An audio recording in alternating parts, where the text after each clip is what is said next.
Hi everyone. I'm here today to talk about our next activity packet, and I think you're really going to like this one. I'm excited about it too.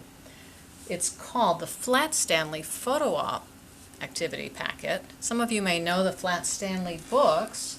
If you don't, the library is a great place to get them. Flat Stanley used to be a regular boy. He is now flat. And you'll have to read the book to find out how indeed that happened. But because he's flat, he gets to have all kinds of cool adventures that he never would have gotten to have otherwise. So if you're interested in that, you might read about it. What we're going to do with our packet this week is we are going to make a flat version of ourselves. You're going to get one of these flat people.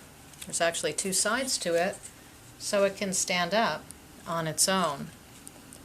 Like that. You can decorate it with whatever you have at your house, crayons, markers, any of those things. I'd like to introduce you to Flat Cheryl. Hi friends. Flat Cheryl was made with markers. Look like me. So, I've used my Flat Cheryl to star in some of her own adventures, and I took pictures of them, which is what you're going to do with your flat you that you will create. So here's how it's going to go. You're probably used to, most people these days take their photos with a phone, and that's an easy way to do it, and they come out great.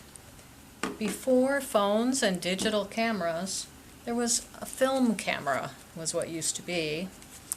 And I have here for you what you're going to get to have if you partake in this project is your own film camera that you're going to take home.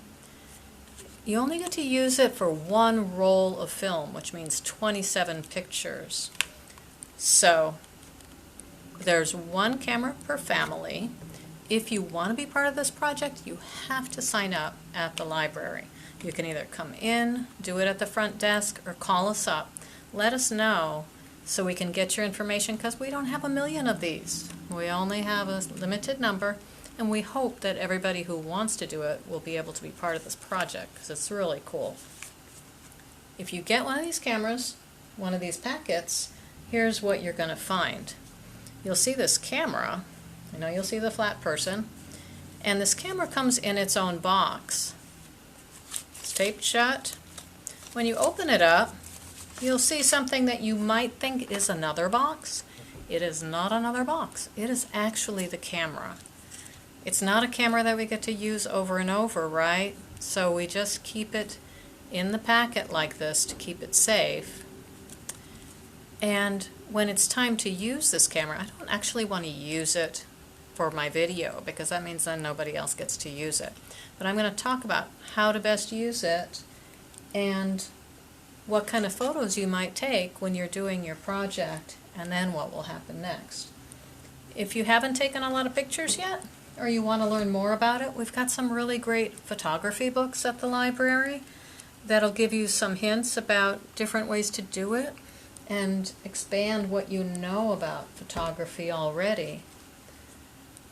So once you've looked at the books, also in your packet, you're going to see some sheets of paper like this that are going to give you some hints about how your picture might look different if you hold the camera in a different place, if you hold it this way. This camera has a viewfinder on it. It doesn't have a monitor like we have on our phone, a screen. It just has a viewfinder to put up to your eye to look and see what you're going to shoot. So that's where you would hold your eye up to. It's got a little shutter at the top, which is kind of like what you would have on a phone to press the button on the front. This one has a button on the top. And after you've taken a picture, you have to use what they call the advance wheel and move it forward, forward, forward until it stops, and then it'll be ready for the next picture. I'd really like the family to all work together on this project. So since you'll have one camera for each family, you might be doing this with brothers and sisters or with a grown-up. And if the grown-ups can be part of it, it's going to help a lot, because they can help you read and understand more about the best way to do it. So these papers, like I said, are going to show you. I did these with my camera, and sometimes I held the camera up and down, like this way. Sometimes I held it long ways, depending on how close I was standing to the thing I was taking a picture of. It might be a close-up picture, or it might be a medium shot, or I might stand far away and take a long shot. So, depending on what you want to show in your picture, how much detail, how much surroundings, or if you really want to just focus on your subject, like your flat person. Like, what's my flat person doing here? She's in the kitchen, looks like she's hungry for some nice summer fruit. So you can show the same story in all kinds of different ways. You can also do portraits, of course, pictures of people with your camera. You can do it from far away where you see all the surroundings, or you can do it more close up. And like I said, this is going to give you a bunch of tips about how to do it in interesting ways. You can create what's called a narrative photo, which is a photo that tells a story. And since our theme for the summer is imagine your story, you might imagine what's going on here. Looks like Flat Cheryl went out for coffee with Big Boy. Sounds like fun. I think she's having a fun time. She's in the kitchen. She's not really going out. But she's having a friend over, which is something that would be great to do. When we finish taking all of the 27 pictures on our camera, which you have 2 weeks to do, so you'll get your camera on August 4th, which is a Tuesday, and we need you to bring it back to the library, all finished with all 27 pictures shot, to us on Tuesday, August 18th, which is 2 weeks later. And the reason we have a deadline for you bringing it back to us is because then we're going to take all the cameras and we're going to ship them off. We're going to mail them to Portland, where they will be able to develop the pictures for us, because not too many places do film cameras anymore. People are usually used to using digital cameras and phones to make all their photos. So our photos will have to be sent away in the mail, and then we'll get all the pictures back for you. We'll let you know when they're back.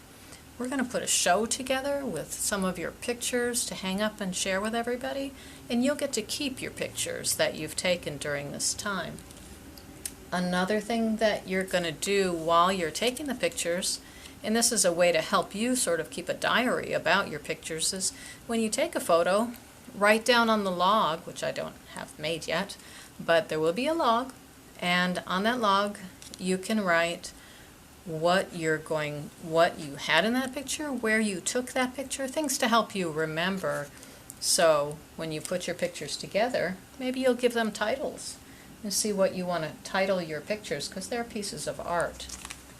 The last thing you might do, and this doesn't have to do with the camera, but it has to do with your little flat U, is put your flat U, when you're all done with the photos that you're taking around town or at your house or wherever you're going, you're all done taking your pictures, you've brought your camera back to us, you can take your flat U, put it in an envelope with maybe a couple stamps just to be safe, and send it to somebody you love. You have to have the whole address on here. I have to go back and finish my addresses.